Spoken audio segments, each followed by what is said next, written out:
You're listening to School Counseling Simplified, a podcast with easy-to-implement strategies for busy school counselors. Here's your host, Rachel Davis from Bright Futures Counseling. Let's play a little game of Would You Rather, School Counselor Edition. Okay, would you rather spend your weekend planning a group or spend your afternoon sitting in irrelevant PD? Yikes. Or would you rather be the only counselor with no one to collaborate with, or to spend hours searching online for engaging activities? All of these options are pretty bad, right? But unfortunately, they're all too real. But what if I told you I had a solution for you? What if I told you I had access to hundreds of school counseling lessons, groups, and activities, counselor-specific trainings on the topics you need most, and a community of like-minded school counselors to support you? You would say, yes, please. Well, that is what Impact is all about. Impact is my monthly membership for school counselors, and it helps you with all of these things. You get access to hundreds of resources. That's unlimited free downloads. Log in and get what you need right away to every single resource that's in my store. We add new resources each and every month. We're adding a new middle school and elementary resource each month, and some of these are bonus Impact exclusives, meaning that you can get resources just for members. You can request resources that you need and easily search so you can find exactly what you're looking for. And let's talk about the trainings, counselor-specific trainings on the topics you need most. We do these each and every month as part of our Coffee with the Counselor series. Impact members get to join for absolutely free. You earn PD certificates and you get exclusive access to members-only things like the Ultimate Small Group Experience and our Summer Summit Conference. And the community. Y'all, this is possibly my favorite part of Impact. I so look forward to jumping on these calls, to getting to know counselors who are similar to me and also completely different. It's so fun to hear from your experiences and your challenges, and everyone brings a unique perspective to the table. We have an exclusive online community, and we even have a cool app where you can chat with other counselors in these community circles. We have our monthly calls, like I mentioned, twice a month, and we share wins, troubleshoot tough cases, and just talk about what it's like to be a counselor, because so often we're on our own island at our school sites. So if any of that sounds like it's for you, I would love to see you inside Impact. Go to stressfreeschoolcounseling.com/impact to solve all of your counselor problems. And I have a special offer for my listeners. Use code POD at checkout to save 10% off your first month. Okay, let's go to today's episode. Thanks for listening to another episode of School Counseling Simplified. Today I'll be sharing my behind-the-scenes sneak peek of successful individual counseling sessions. Let's check it out. And I'm going to show you how to spice up your individual counseling sessions so you can engage your students and measure your program's progress. Type yes in the comments if this sounds good to you. All right, and I want to give you a quick win to start this off. So before we get into the deep stuff, let's just do a quick and easy data tracking tool that you can use with your kiddos. And this is the 30-second student rating scale. So you can ask your individual students to do a little check-in with a thumbs up. So it's a thumbs up or thumbs down check-in. So just say, hey, how are you feeling today? And they give you a thumbs up or a thumbs down. Don't forget the medium can be an option too. Quickly jot down a note of this, and this is some data you have. Simple data is better than no data. So I'm going to go deeper into how you can use student rating scales in your individual sessions in a bit, but this is just a quick way that you can kind of gauge, okay, today the kiddo is feeling good, and then this day they were feeling down, and then this day they were feeling medium. Now you're going to do a more formal feelings check as well. I'll talk about that in a bit too, but this is just like a quick way that you can get student self-perceived data. This simple strategy makes data collection manageable and easy, allowing you to feel accomplished. And I'm so glad you're here with me today. I know it's your summer break, and I'm just so grateful that you're taking time out of your day to learn and grow professionally. I really appreciate it. And I want to let you know that you are in the right place. You're in the right place if you're not sure where to get started with your individual counseling sessions. You're in the right place if you and your students are getting bored during your individual counseling sessions. And you're in the right place if you're unsure if anything you're doing is working. So go ahead and tell me, are you a 1, 2, or a 3? Maybe a number 1, maybe you're a newer counselor and you don't know how to get started. Or maybe number 2, you've been doing this for a while and you're like, I don't know, I'm kind of over it. I need some new ideas. Or maybe a number 3, you're like, I'm doing things, but I don't know if they're working. So tell me, what are you? Someone says depends on the student. That's really good feedback. A couple people said they're 2 and 3. I see a few 1s, a lot of 2s and 3s, a lot of 3s. Good. Well, I think you guys are going to love the data portion of this. Whatever your reason is, I'm with you 100% and you totally got this. And I know because I'm just like you. I went from feeling overwhelmed and clueless as a school counselor to feeling confident in facilitating individual counseling sessions. I'll tell you a story. I used to love to do puzzles. I do love to do puzzles personally. So I would have puzzles in my room. And when kids would come in to talk about something, we'd break out a puzzle and we just kind of start doing it together. And then a natural conversation would come up. And this was a really good rapport building strategy. They started opening up to me about stuff. And I think it's because it took the intimidation factor away, right? They're not like sitting at a table staring at an adult that they might not know well. Instead, we're just like working on something. I also did this with like those mindful coloring sheets, anything like that, just kind of take the edge off. We're just kind of playing together. And then you'll be surprised how much you can learn from students this way. So I love this strategy for one-on-one. Casey says she loves puzzles too.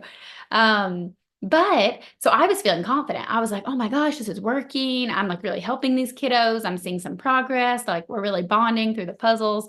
They're sharing a lot. But then I felt kind of insecure because it was like people were walking by my office and I'm like, oh my gosh, they're just going to think that we're playing, right? Like they're coming to the counselor to play. We're not doing anything. And that was like a misconception that I wanted to prove wrong. So if you feel that way, I know how you feel, but I learned some strategies, especially that the data portion of this that we're going to get into later, that really helped me feel more confident. And so I hope I can help you with that today. So can you imagine what it would be like to make a bigger impact on more students and to feel more confident about tracking your program's progress? Tell me a yes if you can feel that too. Jessica said yes.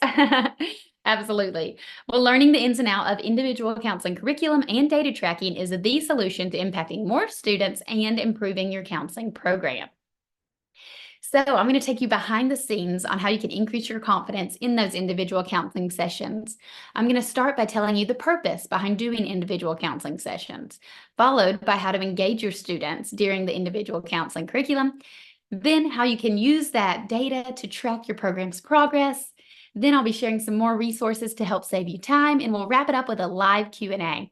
So go ahead, and if you have any questions, you can put them in the chat or just write them on a note and then ask me live at the end there. We'll have an opportunity for that. So let's dive into the purpose behind doing individual counseling sessions. Why should we do them? Well, it's simple. It's tier 3. And if you were in our group session yesterday, I was talking about how groups are tier 2. So I'm going to show you the same image. I love this image. I got it off Instagram from Two Blondes Counseling. They share some really helpful stuff. And I love it because they were showing what multi-tiered supports look like, what layered interventions look like. So on the left-hand side, that's more of like the older model you might have seen. But on the right-hand side, that's a more accurate picture because the tier 1, it's not like you're in one or the other. You're in all of them, right? So if you're in tier 1, you're just in tier 1. But if you're in tier 2, you're getting 1 and 2. And then if you're in 3, you're getting 1, 2, and 3. So tier 1 is going to be your class lessons. These are proactive, preventative. Everyone's getting them. Tier 2 are going to be students who need a little more support, referral-based small groups. And tier 1, these are students who need even more support, so that one-on-one.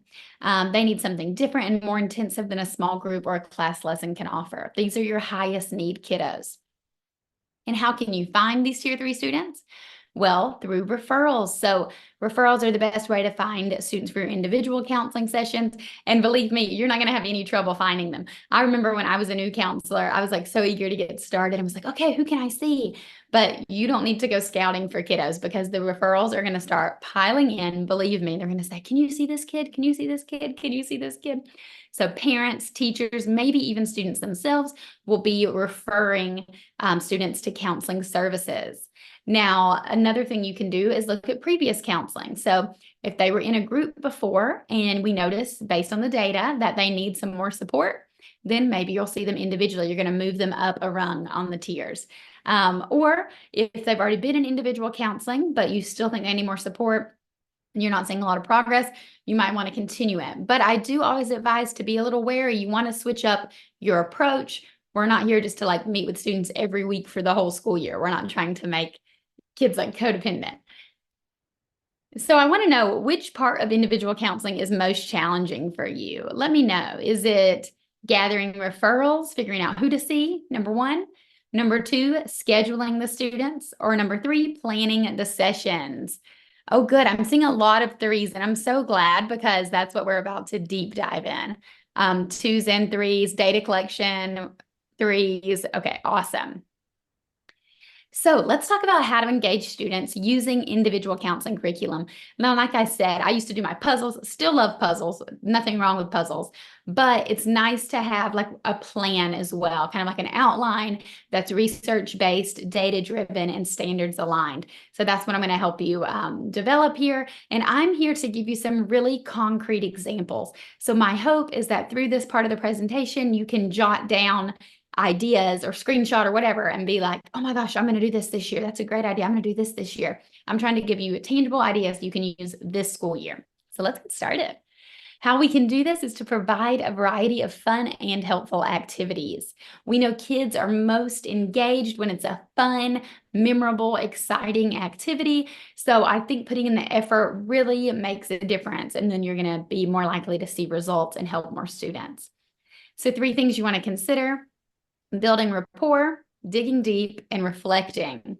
So when it comes to building rapport and making those meaningful connections with our one-on-one students, feelings checks are a must do. So I love to start every session with a feelings check. Hey, how are you feeling? And why? And I love to model this. So I'll say something like, today I'm feeling sad because my son had a hard time at camp drop off. That's a true story. I'm also feeling happy at the same time because I'm getting to lead this training and connect with counselors all over the world. So I like to model it so then the students, have permission to feel all the feels, and then they can then go on and share how they're feeling and why. Now, this is good because you can be more flexible and you're less limited on time than in a group. So you can really dive in and have a follow-up discussion based on the response. And then icebreakers. This is just a way for you guys to get to know each other better. You can do these every year. I'm sorry, not every year, every session, but definitely the first session to build a rapport. Here's that feelings check. I love to use a visual poster to go with it, and I love to model that consistent sentence structure. I'm feeling blank because blank. You could also do a scale of 1 to 10. You could have students pick a color. If you're doing zones of regulation or something, they could identify which zone they're in. Anything like this is a great way to get students to identify how they're feeling and why. And this is a whole lesson within itself. We're literally teaching emotional recognition and feelings recognition. And I love to dive deeper on this. Again, that's the beauty of a one-on-one session, that you're not as limited on what you can do because you have a group, so you can really just dive into things. So if you're looking at the faces on the poster, you could make this a little mini lesson and be like, well, how do you know that person's sad? And they say, oh, well, their eyebrows or their lips or something like that. Now, an icebreaker I love to do in my one-on-one sessions is get to know you Jenga. So I love to do this. You can put actual get to know you questions on the blocks themselves, or you can number the blocks and have them correspond to a piece of paper with the questions. Someone suggested that yesterday, and that's a great way to repurpose it. So you play Jenga, and they grab it out, you read the question. It's just a little more fun than traditional discussion cards. Again, anytime we can play a game, the kids love it. Another one I love to do is the peek and the pit. So rose and thorn, peek and pit. There's a lot of different ways to do this, but basically have students identify what the peak of their day is and then what the pit of their day has been. The next one is a T, that's me. I love to do this one in the first session. Students can draw or write words on a t-shirt to kind of describe who they are, and then you can talk about it together. So maybe play some music and say, okay, I'm going to give you a few minutes to work on this. When the song's over, we'll chat about it. And then they can present to you their T. A genogram. So I love using genograms as well. This is a good way to figure out the family dynamics, right? So have kids kind of draw themselves in the center circle, and then in the outer rings, they can indicate different people who they have relationships with. So that first ring, that's who is going to be closest to them. So perhaps that's mom, dad, brother, sister. But that's not going to be the case for all of our students, right? Like we have many students who don't have like the traditional nuclear family setup. So maybe it's they're being raised by grandma and grandpa, or maybe they're being raised by an aunt or a single parent, or maybe dad's in jail. This is a cool way that kids can open up and share who's who in their family without any like judgment, right? We're just saying like logistically who's who, okay? And then that second ring, who's your next closest people? Maybe it's your best friend at school, maybe it's your teacher, and then that next ring and that next ring. This is also kind of like a backhanded way of getting them to identify people in their support system. So later, when you're talking about coping strategies or something they're struggling with, you can always refer back to the genogram and say, these are some people you listed who are in your support system. Do you think they can help with this? Discussion cards. Oh, and back to the genogram, you can also do like a traditional family tree, but I know there is some pushback on that because a lot of people, again, all families are different, and we know not everyone has that stereotypical nuclear family. So you just want to be mindful. You can pick whatever style you like. I mean, I guess your tree could have like a ton of branches, but I love to do the circles.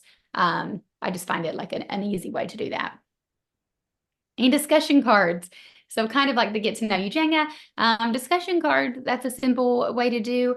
And there's two different ways you can play too. So the easiest way is you just have like a stack of cards in the middle and they pull them out and answer them. And you can play with them.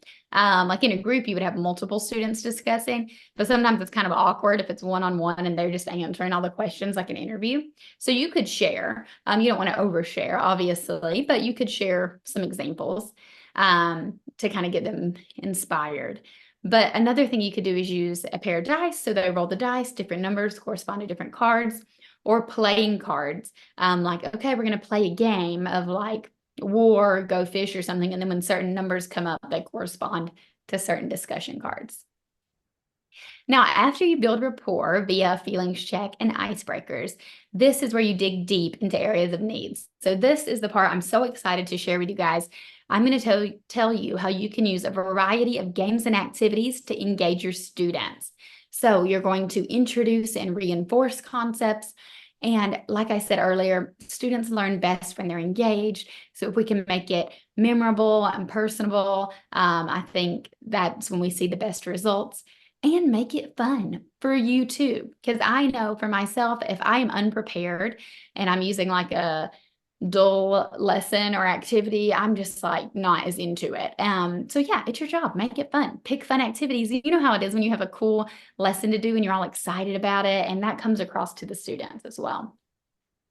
Okay, so I have a ton of ideas for you guys. First up, social stories. Now, you may be familiar with social stories, but something I like to do in individual sessions is to personalize them for students. So you can pick an existing social story that kind of is similar to their life, or you could write your own, knowing the student's backstory. Social stories are so powerful because students are able to externalize their feelings to these other characters. And instead of saying like, well, what are you going to do? Or what did you do? You can say like, what did Rio do in this situation? And so here are two examples of social stories. You can have a story and then a dice game, and you can see there it says like, have you ever felt like Sadie and when? And then the other one is discussion cards. So you could have cards or dice. Another idea for a social story is like Mad Lib style. So who remembers Mad Libs? I used to love those as a kid. But basically this one is like it's like say your name. They write their name, a coping skill you'd like to try. The name of a trusted friend or adult, another coping skill. One thing you're looking forward to, something you enjoy doing. And then you have a Mad Lib that you plug those into, and it kind of builds their own social story. Yeah, Casey says she loved Mad Libs too. I see there's a couple questions earlier. Jennifer, I'd love those. I'll answer those at the end. Okay. Or just remind me. Thank you. And craft. So I put the word craft here, but then I was thinking it's really just kind of like cut and paste activities and kind of crafts. But there's a lot of options you can do here. These are roots and shoots. This is part of like a trauma individual curriculum talking about things that are like grounding and helping root them down, and then other like coping skills they can use. The banana split coping skills, this is for a divorce group. So like splitting up, not group, individual. banana splits, and they're picking different coping skills there to build a banana split. And you can get creative. Like, I know counselors who would get actual like ice cream and make a real banana split.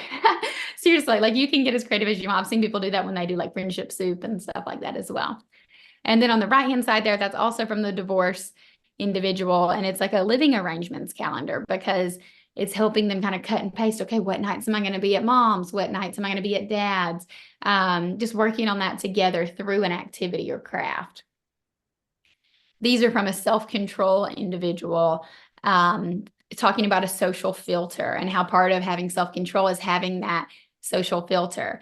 And so you're picking, different words and putting them through the filter and then deciding how would this phrase be better, right? So instead of saying like, that's dumb, you could say, no, thank you, something like that. And then on the right-hand side there, it's talking about more coping strategies. So picking different coping strategies for different situations, like which ones do I want to use at school? How are these different from ones I want to use at home? And so on. Casey said, I'm not crafty, but I can handle a cut and paste. Same. And then board games. So games are so fun. And sometimes we can try to do them in a group, but it can get a little more chaotic. So in a one-on-one, a game's great because there's just two people back and forth. And when they land on different parts of the game board, they answer corresponding cards. Sometimes they have to go back. Like I love to do, like you'll see on the solution focused one, it's talking about like a roadblock card. So if something comes up, you might have to move back a few spaces. How are you going to handle it? Things like that. And here's one, this was for divorce as well. Just talking about different coping strategies and what you could do in different situations. Now, these are other types of games, not necessarily board games, but this one's like a matching game with empathy. So it's looking at different images of real people and then trying to guess how they're feeling so we can have empathy for them. And then on the right-hand side there, that's a growth versus fixed mindset. And they had to color different things in. And if you can see what they colored in actually forms the word yet. So, it's discover the power of yet. That is having a growth mindset. Now, discussion cards or task cards.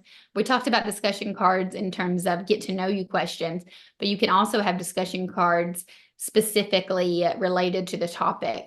And I kind of incorporate the discussion cards in the board games. So you land on certain spaces, and then a card would be there that would say like, talk about something that makes you feel angry about your parents' divorce, something like that. But task cards are a little different. That's when they're performing a task. In this case, in the example, these are like different mindfulness exercises they can practice.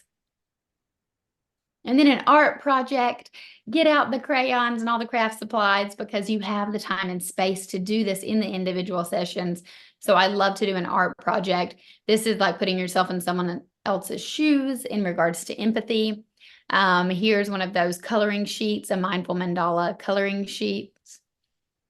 And here are some ideas for littles. So some modifications when it comes to the littles. And I'm looking at this question from Christine, and it says, yeah, my babies are struggling readers. Would you utilize board games more as opposed to heavy word activities? I assume they can be just as effective. Yes. And the activities I'm going to share next are also not word heavy either because they're intended for younger learners. But yeah, that's the beauty of the individual session is that you can modify it to fit your students' needs. So if you know they're struggling reading, don't make them read. Let's just have a discussion. Let's talk about it. Yes, I'm glad you brought that up, Christine. Thank you. So for the littles, you want things to be more hands-on and a verbal reflection instead of like a traditional writing journal. So some ideas on the left-hand side here, you can use Play-Doh or modeling clay. So this is a Play-Doh choice map. So it's like choices and consequences, and they're using Play-Doh to make arrows to connect the choices and consequences. In the middle, you could do a bead game. So this is like a following direction session. So anytime that they're spotted following directions, you put a bead on their bracelet. And then you could do coping skills in terms of like a paint by number or color by number. The left-hand side, these are some paper dolls that were used to talk about social skills. You can see on them, there's different like qualities of a good friend, and they were like building their ideal friend. Excuse me. And on the right-hand side, there is involving impulse control. And it was talking about, oh, you do the waiting game. So you do the marshmallow, and then they have to try to wait to eat it. And that's how you can kind of explain impulse control to them. And then convert the blurt.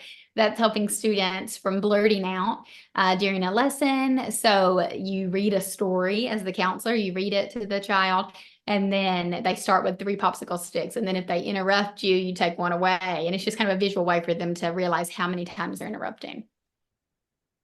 Now, after we dig deep and do the activities, it's so important to reflect.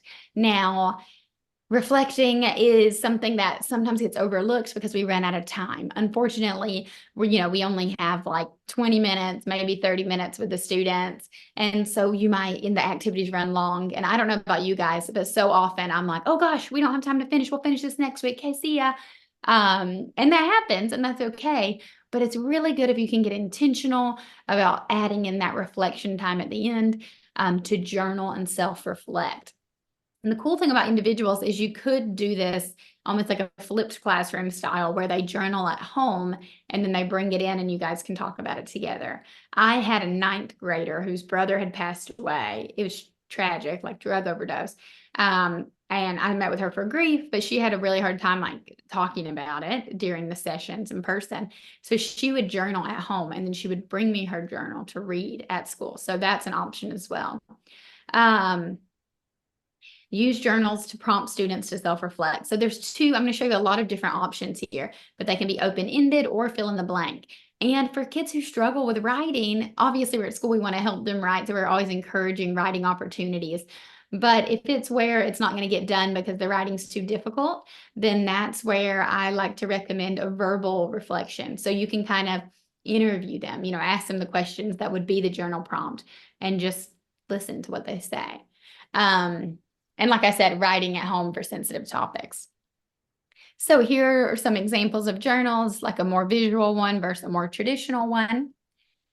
So here are some actionable ideas for you guys. So this one's for anger management, heating up. So they're writing, like as the thermometer gets hotter, they're writing how things change. Like I yell, then I throw something, then I hit someone. Like they're seeing the progression. The second one's on anxiety, and it's talking about an anxiety strategy. That's where you're looking into the future, like in 10 years. So it's saying, one of my worries is this. Imagine it's 10 years from now. Would it still matter? Would you remember it? Why or why not? So kind of guiding them on how to answer these questions. Minimizing it. So this was another one involving grief. And it was saying sometimes people minimize grief, saying like, it's not that bad, or at least this. And even if they're well-intended, it can still be hurtful. So then explaining that and then saying, has this happened to you before? What did they say? How did it make you feel? And the last one, there's another anger management one, kind of like a soda pop.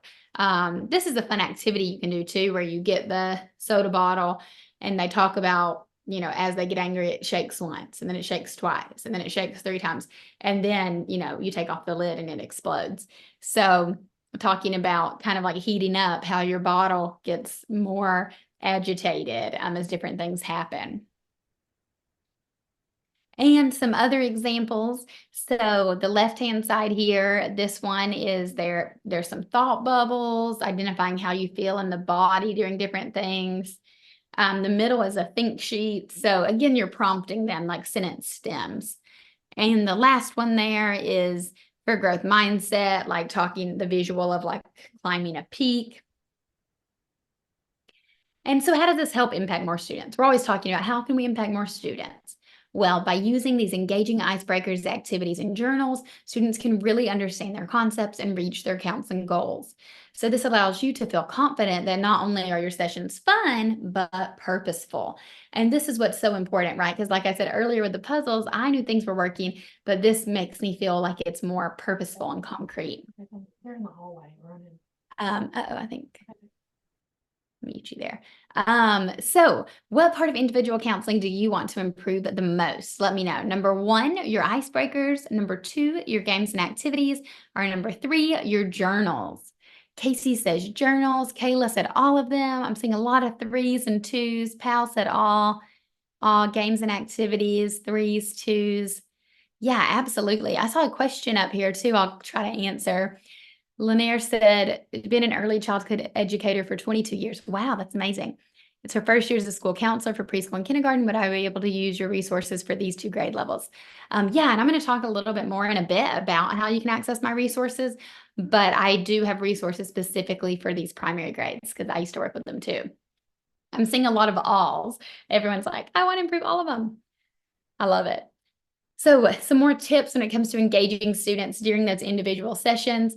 Always provide examples and encouragement and permission to fail. So sometimes our kiddos are looking for a model, and something that may seem easy for us may seem difficult for them. And in a group, kids might be unsure what to do, but instead of asking you, they kind of see another kid doing it. They're like, okay, got it.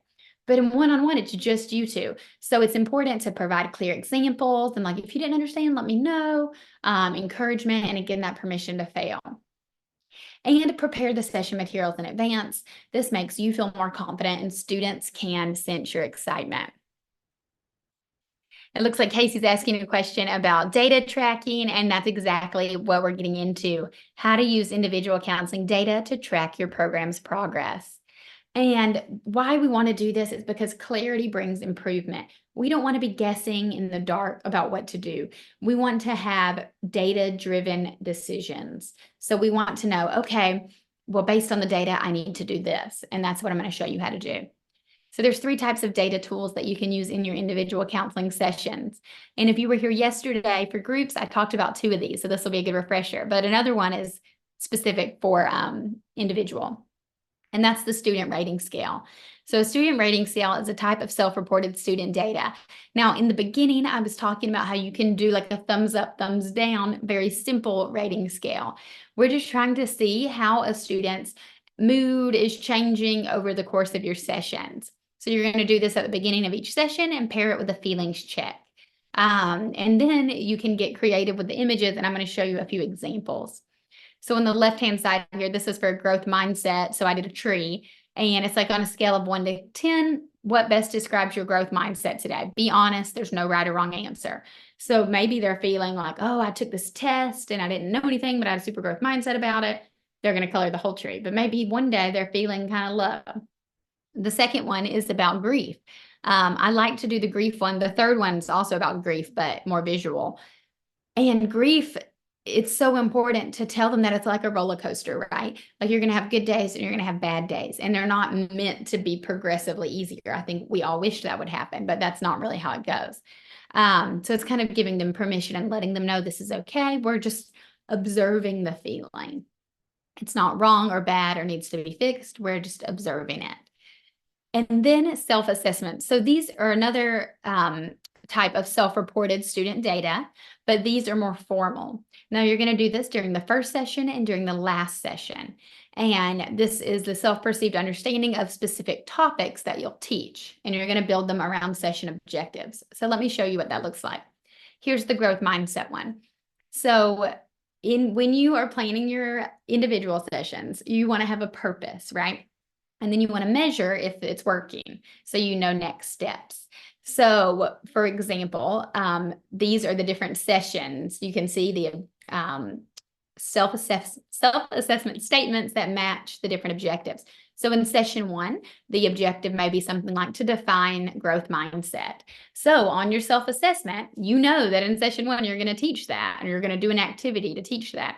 So session 1's going to be, I know what it means to have a growth mindset. And then the next one says, I know what it means to have a fixed mindset. So both of those things will be addressed in the first session. So you want to make sure whatever's on your self-assessment is going to be taught. I see value in mistakes. I believe in the power of yet. All this stuff, right?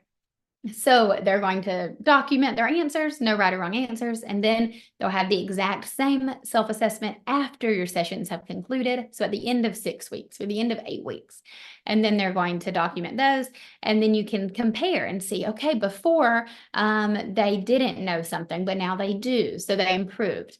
And this is really good data to have because you can see if the student is improving as a result of your counseling services, or maybe you need to revisit a topic with them again. And there's another example there on the right-hand side.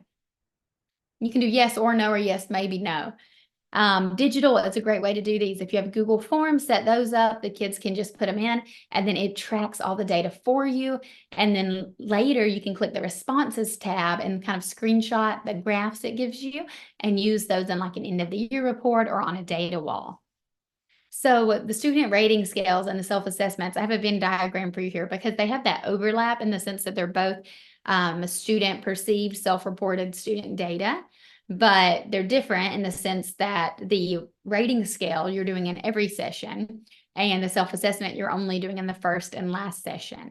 And then the rating scale is their self-perceived overall progress, how they're doing overall. Where the self-assessment is how they're understanding specific topics. That's how you're going to measure if they understood the topics that you're teaching. I hope this makes sense. Please feel free to ask any questions. But I love to share that when you're writing your outline and when you're planning what you're going to do with your kiddos, each time you meet with your student should have an objective. This is what we're going to do today. And then your self-assessment will reflect that objective so you can measure if the objective was met or not. So when you're writing your outline, that's the same time you want to write your self-assessment so you can make sure they pair up. Behavior surveys. So this is parent-teacher data. So this is not from the student. This is from the parents and the teachers, or caregivers and teachers, depending on whoever they're living with. You want to do this before and after the total sessions, just like you do the self-assessment. So I love to send home the before one when I send home a permission slip. It's like, hey, your child's been recommended for counseling. Here's a permission slip. Please sign and please complete this behavior survey. And then at the end, you'll say, they just wrapped it up. Please complete this behavior survey. That way we can see how they've changed as a result of counseling services. Now, this is amazing because it's a complete picture from both home and school. So we're seeing the child at school, but sometimes it's very different what they're seeing at home. And so we'll get the teacher's perspective, the parent's perspective, and we have our own observations and the student's own data that they reported. So it's a really cool way to get the full picture. Now, it does take effort. Sometimes we put that paper in the backpack to send home and it's like a black hole. You never see it again. But digital helps, right? So I like to do a Google form for these, just to have a link, text it to parents or email it, text it to teachers, or you could have it in the form of a QR code on a paper, whatever is easiest. But this way they can quickly fill it out and then you'll have that data. So here's an example of some behavior surveys.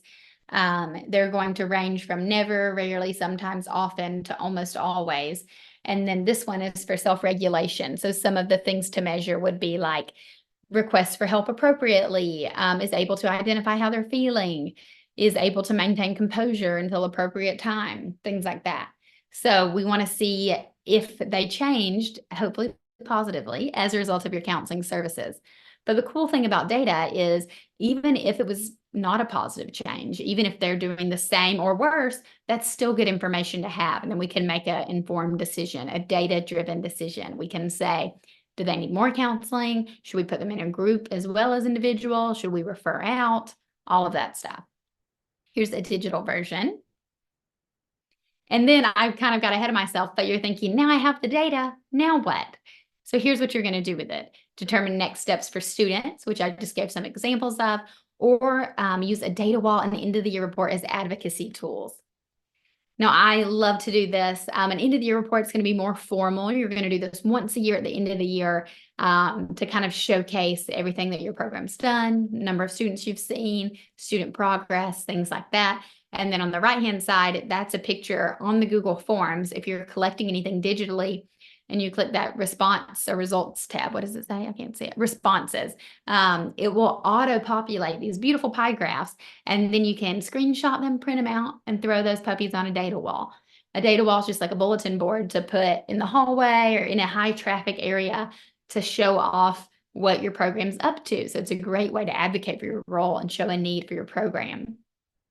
So not only can this advocate for your position, but you can significantly improve your program by making decisions based off the data and not by simply guessing. Thanks for listening to School Counseling Simplified. You can find the links from today's episode in the show notes.